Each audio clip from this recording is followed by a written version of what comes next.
Ladies and gentlemen.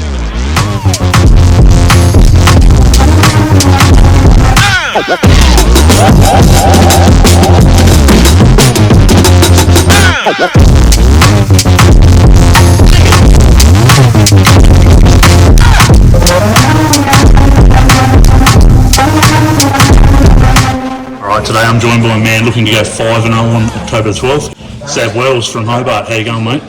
Yeah, feeling really good. How's the prep been for this fight? Yeah, prep's been really good. I've had a couple of pull-outs. Like, this is my 5th scheduled fight, but I've only had the 2. So I've kind of been on song all year, training all year, and gone away a couple of times, which has been great. And yeah, I'm feeling fit and strong and ready. Part of that training camp has obviously been over at Complete Boxing over in New South Wales with Kaye and the likes. A pretty strong team there. You've got Goodman, who's just been announced for a world title. Koen Mazoudier is now there. Jason Fawcett, and then on the women's side, Kaye Scott. How did you find that experience, and what are some of the things you sort of picked up in that elite sort of training environment? Yeah, it was awesome. It was awesome to just mix it with guys that are my level, above, or similar, and not have my own way. Be put in some unpredictable, kind of uncomfortable environments, and really learn a lot about myself. Joel Keegan's an awesome trainer. He picked up a lot of things that we're going to really work on for the next week leading into this. Just some really minor things that'll definitely make a difference on the night. But yeah, it's just an awesome environment to be part of. As we sort of alluded off the top, it's your 5th pro fight within a year and a half of turning pro. You know, what are your sort of thoughts on that level of activity? Are you happy with that, or have you wanted more? Have you wanted less? Have you found the right mix? You know, how have you found that sort of transition? Yeah, the activity is what we wanted.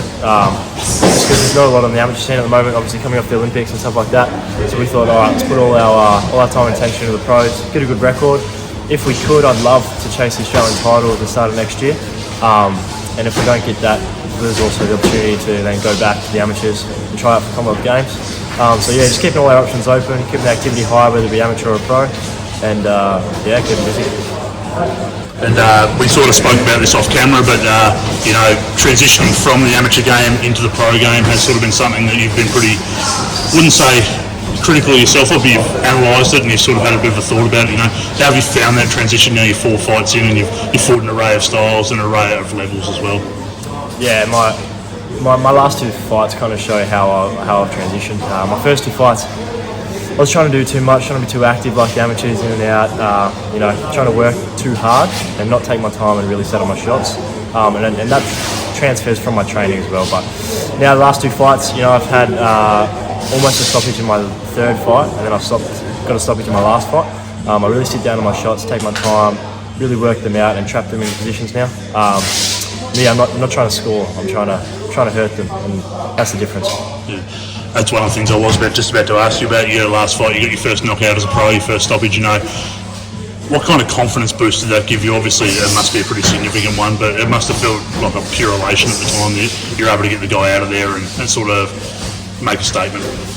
Yeah, it felt great. It was my hardest weight cut, and yet I felt the best when I was in there. I really think that whole training camp I was working on sitting down on my shots, taking my time and trapping them in positions before I try and rush in to score.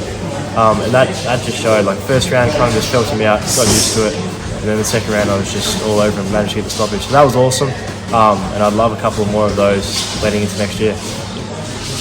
Nathan Silver's going to be the opponent. We sort of spoke about him just before. You know, this sort of fight's been scheduled and it hasn't, and you've had other bouts that have been scheduled and haven't. You know, it must just be a relief actually getting into the ring, but also getting into it with a guy who you've been sort of had your eyes on for a little while.